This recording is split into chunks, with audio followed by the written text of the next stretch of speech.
answer. Okay, so for your awareness, your banks have opted out of Paycheck Protection Program forgiveness, Excuse me, that isn't correct. I'm sorry, I'm just having a tough time. This is about $25.2 billion in loan amounts in your bank, correct? And Not anymore, no. Hey everyone, welcome back. What you just watched is a textbook example of what happens when gotcha politics collides with real-world facts. AOC walked into that hearing fully prepared for a viral moment, binder in hand, talking points locked in, ready to frame Bank of America CEO Brian Moynihan as the bad guy. But there was one major issue. He showed up with the numbers. She came in expecting a heated clash, but instead got a calm, fact-driven response. And just like that, her entire line of attack unraveled. What was supposed to be a strong, headline-grabbing moment quickly turned into something else entirely. She came in ready for a fight, only to realize the groundwork had already been laid. It's a tough watch. We're about to play the full 5-minute exchange so you can see exactly how it all unfolded. Then we'll break down where things went wrong and why this moment didn't land the way it was intended. If you're over the political theatrics and prefer straight facts, make sure to like the video, subscribe for more content, and hit that bell so you don't miss anything. All right, let's get into the full clip. to the Paycheck Protection Program and a bit of what we've seen afterwards. I have one of 3 reports here that I'd like to present today, a Forbes report detailing some of the revenues that banks have made during the Paycheck Protection Program. And also digging into a little bit of the fact that when it comes to loan forgiveness, Small Business Administration recently opened a portal for small business owners to appeal directly with them for forgiveness. Chase, Bank of America, and PNC have opted out of that direct program. Is that correct, Mr. Demchik, Mr. Diamond, and Mr. Moynihan? I believe so. Yeah, I'm not aware of it. I'm not aware of the answer. Okay, so for your awareness, your banks have opted out of Paycheck Protection Program forgiveness, Excuse me, that isn't correct. with the portal with the SBA. Thank you. I was trying to finish my sentence. Now, I would like to zero in a little bit on Bank of America. Mr. Moynihan, are you aware of how many PPP loans your bank has facilitated on behalf of its customers? About 400 and almost 500,000, and 95% are forgiven or repaid already. And we're finishing up the rest of them. How many of those loans, in terms of the percentage, have those loans been forgiven in full as opposed to in part? The ones that are forgiven are mostly, vast majority be forgiven in full. In full.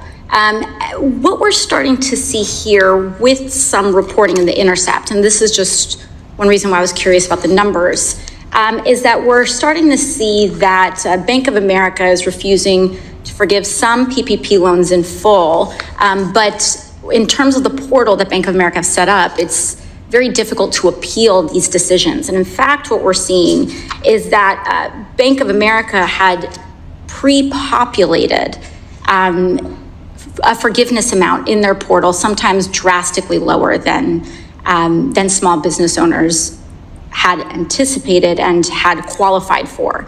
And in instances where these small business owners have documentation, there's very little recourse or appeal. Does your portal make it easy to appeal their decisions so that after 2 attempts, the SBA can then take over the case?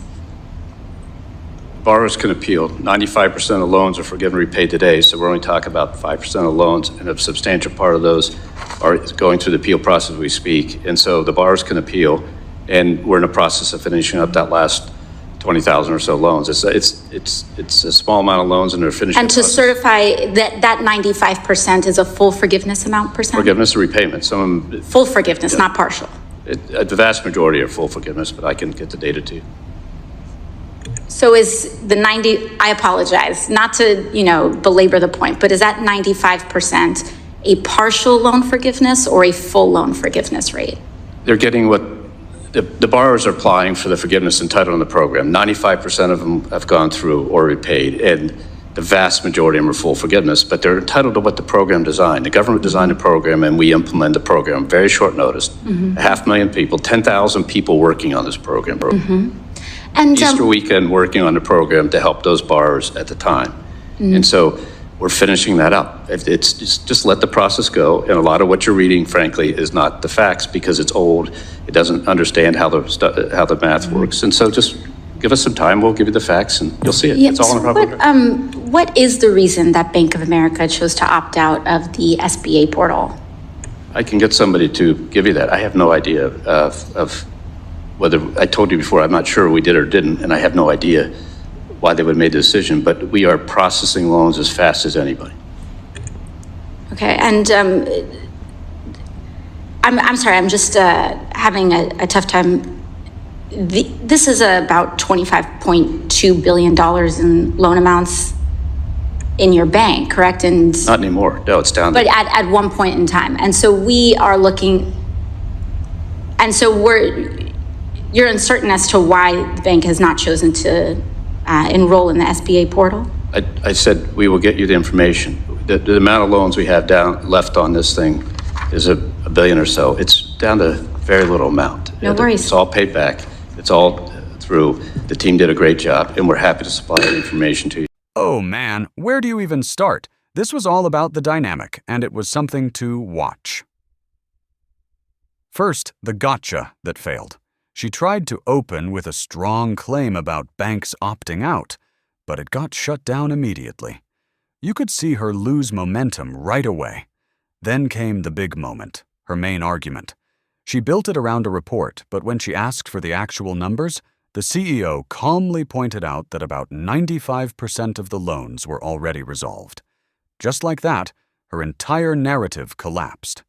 From there, it turned into a scramble. With her main point gone, she tried to shift focus to smaller details, but he stayed composed, sticking to the facts and explaining they were just following the program as designed. The final moment sealed it. When pressed on a technical decision, he simply said he didn't know and would check. An honest, normal response for someone running a massive organization. But she treated it like a big reveal, which didn't really land. In the end, it was a clear contrast. One side pushing for a big moment, the other just laying out the facts. What was meant to be a takedown ended up feeling more like a routine status update.